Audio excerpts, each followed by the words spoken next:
But also just out of disdain for like this lack of good technology in the government, right? They still call it IT, right? It's kind of like a derogatory term, like the guy who fixes your printer.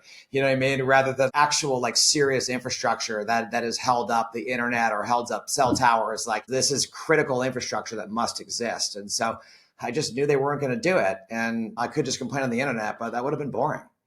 And I think people have to understand that the LA fires this is not your first rodeo. Like WatchDuty is already, dare I say, an essential app in a lot of other places. Is that fair? Yeah, I mean, we started in just Lake Sonoma, Napa counties, where I live in Sonoma. About 2021 is when I first launched it. And since then, I mean, I'm in one in every 2 or 3 phones in most counties in Northern California already who experience fire, right? We have mass adoption throughout these areas. And there's been some pretty fast moving wind-driven fires, and everybody knows.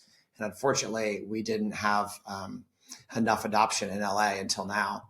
Why does yours work?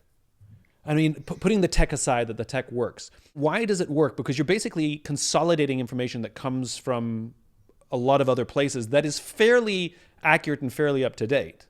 That's actually the easy part, right? So as a technologist, the challenge isn't to go and just scrape all these government websites and to make a beautiful product and package, et cetera. Like people know how to do that, right? Like Silicon Valley is very good at getting your attention and keeping it, making sure you doom scroll endlessly and then buy a bunch of random stuff that you don't need, right? Like it's very good at that. But the magic is actually in the people. And what I mean by the people are these radio operators and reporters who are listening to fire scanners constantly.